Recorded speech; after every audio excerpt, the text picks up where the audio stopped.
There's a cultural phenomenon that you're probably participating in if this video has reached your algorithm. The rise of domestic beasts. Who are they? Nara Smith, Isabel Heinkins, that lady who makes the sourdough. But Emma, you paint. What does art have to do with food?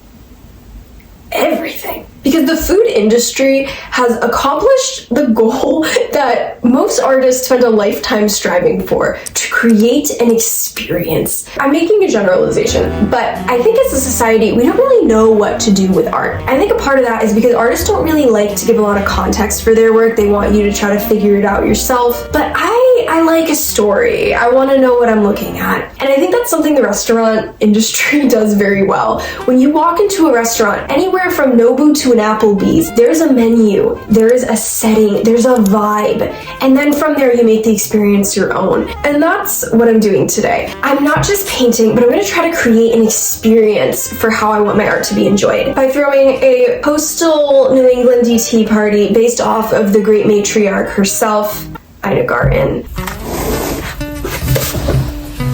Let me set the scene. You're in Cape Cod, specifically downtown Chatham, where two things are clear. One, the hydrangeas outnumber the people. Two, hosting is a sport. The entire downtown is filled with fun shops, a disproportionate amount of which were geared towards homemakers, interior design firms, decor shops, art galleries, markets, all existing for the sole purpose of making your parties fabulous. And these domestic urges resonate deeply because there's something about the abundance of New England that just makes you want to host. It's the freshest food with the freshest flowers, and this sense of indulgent carelessness that comes from being able to afford to relax here. It's no coincidence that the original influencers Ina Garten and Martha Stewart based their lifestyle brands out of this region, and behind every dinner party and event are these luxury walls of flowers. Yes, hydrangeas. I knew I couldn't paint a series on New England without them because they embody the elegance of the area. They're huge, they're blue, they're everywhere, therefore they must be painted. So it's time for part 2.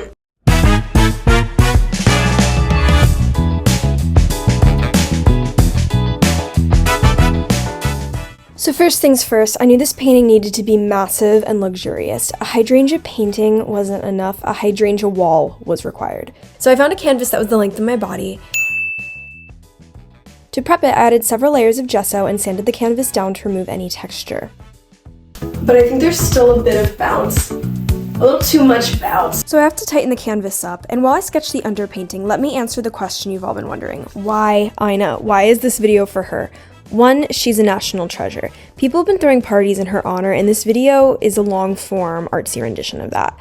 But the main reason is, all these influencers are known for only patches of the quilt that she has sewn for the last 30 years. Nara Smith has Ina's chic elegance, Isabel's the hostess with the mostest, Miss Jusha brings the butter and sweets, but Ina is the avatar. She has mastered all three elements, and for decades. She is queen of East Coast summer, curating relaxed and indulgent experiences that make us want to go to the Hamptons, though we cannot afford. She inspires her viewers, then satisfies the cravings she creates, keeping us in this twisted push and pull. We're junkies for a forehead kiss from our coastal grandmother. She leaves us wanting more, but most importantly, Ina Garten embodies a blue hydrangea. It's a flower as plentiful and inviting as she is, but also one with floor as deep as hers. And while I wait for that to dry, I need to tend to the other part of this video, the coastal tea party. I've never thrown one of these before. I don't really know how to do it. Overall consensus from Pinterest: cute drinks, small sandwiches, and a very artisanal looking cake. Drinks and sandwiches, Ina's got us covered, thank God for the Barefoot Contessa website. But the cake is where I want to have a little fun. In the depths of Amazon, they sell hydrangea tea.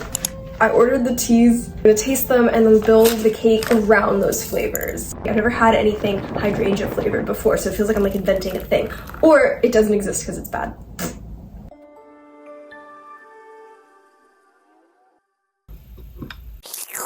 It tastes like if you extracted all the sugar from a goji berry and put it inside of a tea.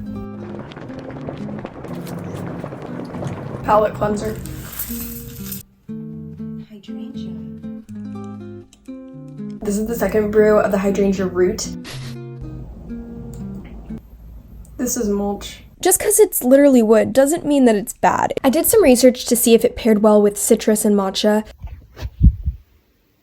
But none of them worked with the teas, which means it was time to phone a friend. We tested a bunch of flavors to come up with a recipe that is 100% hydrangea but also edible. So we decided that the base of the cake would use the root and be this oaky toasted vanilla. Per my croissant break, I discovered that both teas were enhanced with nut and dairy, so the next layer just has to be a hazelnut vanilla custard.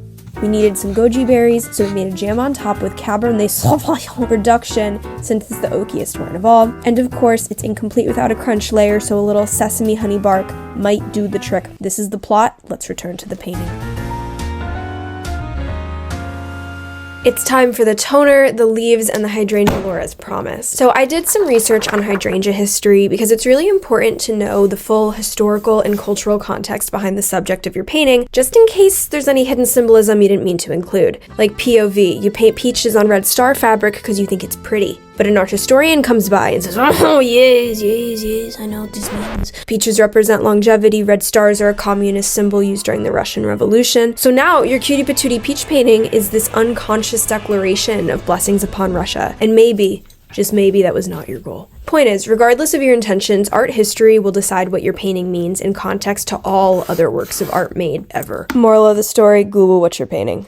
So I did some research on hydrangeas, and good lord, this flower embodies a prima donna attitude like I have never seen before, mixed with this quiet confidence that's kept them alive through several mass extinction events. Hydrangeas coexisted with and outlived dinosaurs. Why? Because they're pretty. Literally, these flowers have virtually no use outside of aesthetics and, of course, in recent years, tea. They're native to Asia and North America, where the Japanese used hydrangeas as an apology flower to beg for forgiveness. The Silk Road brought them to Greece, where they were so high maintenance that gifting someone a hydrangea was a way to beg for a favor. Cut across the ocean, North American breeds were brought over to Britain, got a little invasive, you know? At the same time England was colonizing the world, hydrangeas were colonizing England. English women, of course, loved the flower and started growing them to warn men to skedaddle because they weren't interested. So consequently, hydrangeas became the symbol of diva behavior, and appropriately so, because that is exactly what they are, divas. Their entire history revolves around being the subject of apologies, approval, and pleas for attention, only to, in recent years, so humbly retire in one of the wealthiest areas of the world. We see hydrangeas and have the audacity to think they're these cute little background flowers for our pictures. But hydrangeas see us as a challenge, another species to outlive. Never extinct, forever wealthy, always glamorous. Now, I would be remiss if I didn't clarify. Ina Garten is delightful, not a diva. The Ina-Hydrangea Venn diagram solely overlaps with shared glamour and unexpected history. On the surface, they're both plentiful, beautiful, inviting, but once you look a little deeper, you're like, wow, there's a lot going on here. What do I mean? We all learned about nuclear energy, but you know who wrote that policy? Ina. You learn about the NASDAQ. You want to know who was an analyst for the NASDAQ? Ina. You know who worked inside the White House and quit because it was more fun to bake? Ina. And then turned that love for cookies into a multi-million-dollar brand. Ina Garten. First, conversations with the president. Now, conversations with Oprah. Literally, who can do that? Oh, that's right. Ina. There's just something about these two that pair well together in my mind. It just feels like real recognizes real, and I love it. But I have now completed the bottom of the painting and need to let it dry, which means I will transfer over to the Coastal Tea Party once again. Starting with the base of the cake. I kind of already explained what I'm doing here, but the only thing that you need to know, I'm melting the hydrangea root into the butter to infuse it.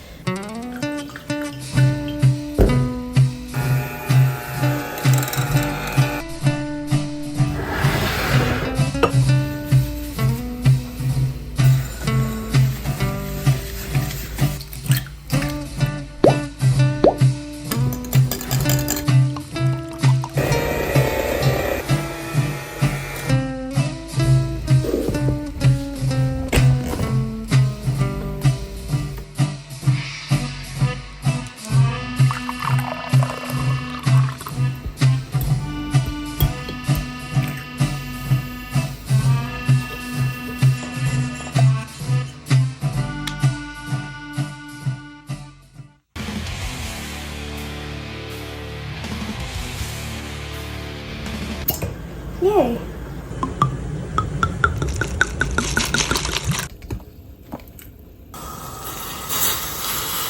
Ow.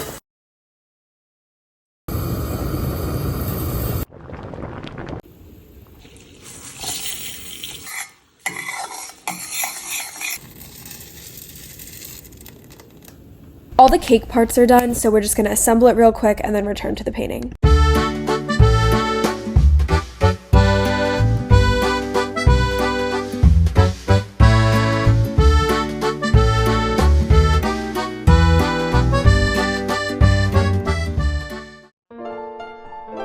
It is time for the lighter leaves.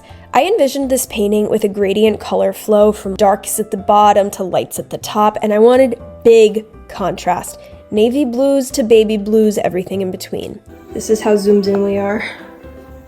This is the goal. Now I warn you, this next part is such a hear me out. So hear me out. I was about halfway through this painting when I saw The Last Judgment by Michelangelo in my art history book. It's about this moment of final judgment when all life halts and is brought before Jesus, who's back now and in justice mode, surrounded by all the saints awaiting to see how the world will be made right. The remix, if you will. I share this because this is one of the most famous paintings ever created.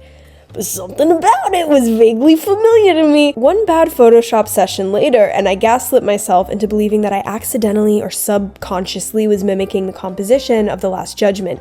Please comment if you see it, and if you don't see it, lie to me. Because I did, and I leaned into what I saw, so I replicated components of The Last Judgment into this painting. So the part that I featured cuts out the heavenly realms. No heaven, no hell, just focusing on the earth where the Hydrangeas are. And this is not the only interpretation of the work, but I thought there was an interesting contrast between the plush ambiance of the Hydrangeas with this looming anticipation of global justice.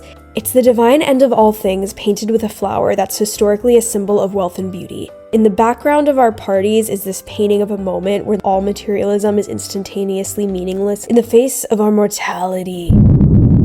But that is just one way to interpret the painting in the context of art history.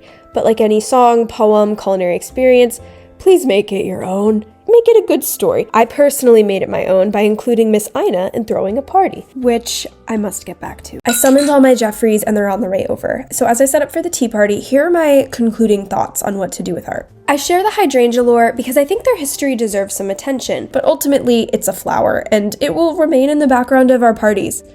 And that's like cool. I think it's important to surround yourself with things that make you feel good while also being appreciative for the effort it took to get those things in the first place. Hydrangeas survived a lot to end up in your backyard. Ina had to pass through our entire government system just to start baking. These domestics put a lot of effort into their content to make it beautiful, and even this painting took well over 100 hours of work. The point is just appreciating the presence of beauty in your life. And remembering a hydrangea fact from time to time is more than sufficient. Kind of like how anyone who's seen Phineas and Ferb will never forget what an aglet is. Same vibes. But I have yapped too much. Let's cut that cake open. Oh my gosh. I hope this video captured the experience of being in New England surrounded by blue hydrangeas. If you're interested in purchasing a print of this painting, I'll leave a link to my website below. And stay tuned because the next video is a seal shellfish extravaganza. Thank you so much for watching.